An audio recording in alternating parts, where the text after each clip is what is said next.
একটা সমস্যা কি জানেন, একটা পলিটিক্যাল গভর্নমেন্ট আর এই গভর্নমেন্টের মধ্যে একটা বিরাট পার্থক্য। পলিটিক্যাল গভর্নমেন্টের এজেন্ডা নিয়ে আসে।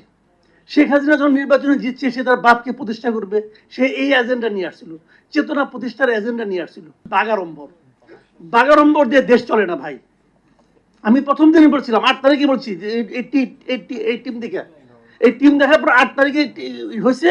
9 তারিখে আমি কন্টেন্ট করেছিলাম যে পিকনিক করতে আসেন নাই, দেশ চালাইতে আসছেন। আমার ধারণা ওনারা পিকনিক করার যোগ্য না। পিকনিক করতে গেলে আলো বাজাই দিব, দেখবেন 3 জন খাইছে আর 2 জন খায় নাই।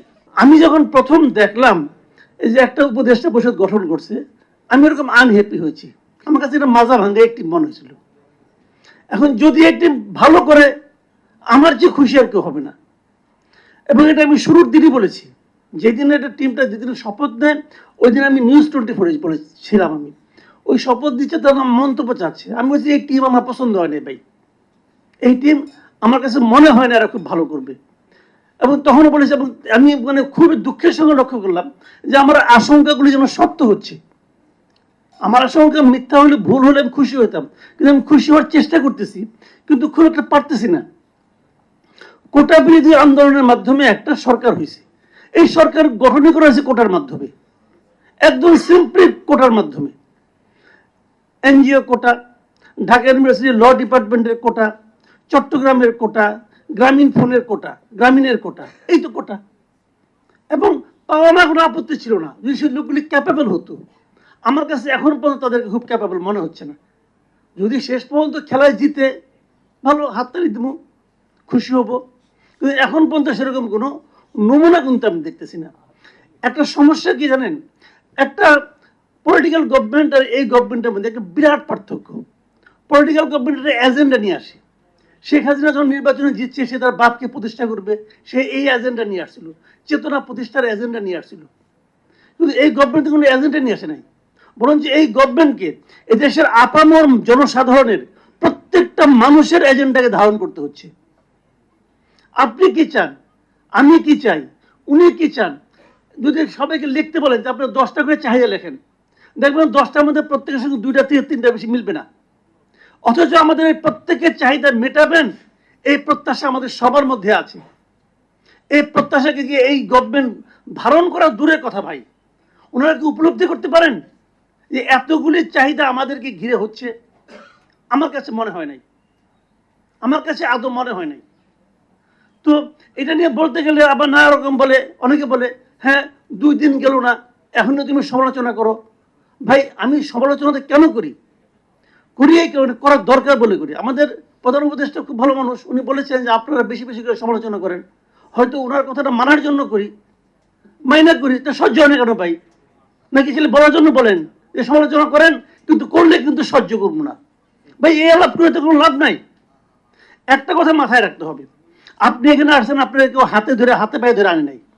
আপনি দায়িত্ব নিয়ে আসছেন, আপনি বুঝেন নাই আপনাকে কি করতে হবে। এখানে উমামার কথাটা বললেন, আমি উমামাকে স্যালুট জানাই যে আপনাকে বুঝতে হবে।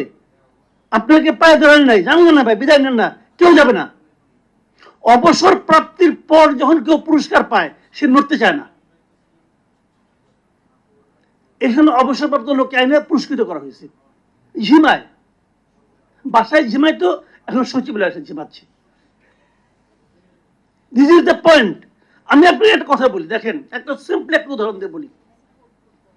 আপনারা 5 জন এডিশনাল সেক্রেটারিকে নিয়ে আসলেন এখানে, কি বলে নিয়ে আসলেন? একদা বঞ্চিত হয়েছিল, তারপরে রিটায়ারমেন্টে চলে গেছে। কবে রিটায়ারমেন্টে গেছে? 2014 সালে।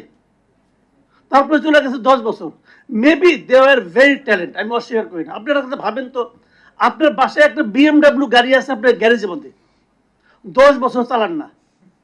আজকে আপনার চিটাগাং যাওয়া দরকার, আপনি কি টয়টা নিয়ে বেরোবেন না BMW নিয়ে বেরোবেন? সোজা হিসাব ভাই, এটা তো 10 বছর চলে না, 10 বছর স্টাডি দেওয়া হয় নাই। এর মধ্যে রিটায়ারমেন্টে যাইয়া, রিটায়ারমেন্টে টাকা পয়সা পাইয়া, মোটামুটি বাসায় শুয়ে বসে নাতি নাতিদের সঙ্গে খেলাধুলা করে সময় ওনার কাটছে। উনি আইসা একটা হুঙ্কার দিলেন যে 15 দিনের মধ্যে সবাইকে আনার পরে, প্রথম বানালো সচিব, তারপরে বানালো সিনিয়র সচিব, আইসা উনি হুঙ্কার দিলেন 15 দিনের মধ্যে সবাইকে হিসাব দিতে হবে।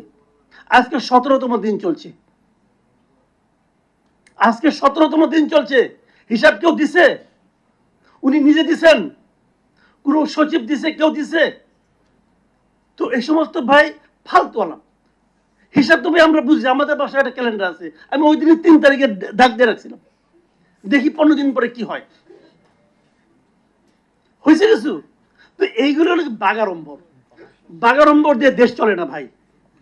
আমি প্রথম দিনই বলছিলাম, 8 তারিখে বলছি যে এই টিম দেখে, এই টিম দেখার পর 8 তারিখে হয়েছে, 9 তারিখে আমি কন্টেন্ট করেছিলাম যে পিকনিক করতে আসেন নাই, দেশ চালাইতে আসছেন। আমার ধারণা ওনারা পিকনিক করানোর যোগ্য না। পিকনিক করতে গেলে আওলা বাজাই দিব, দেখবেন 3 জন খাইছে আর 2 জন খায় নাই। এত সুজানার ভাই।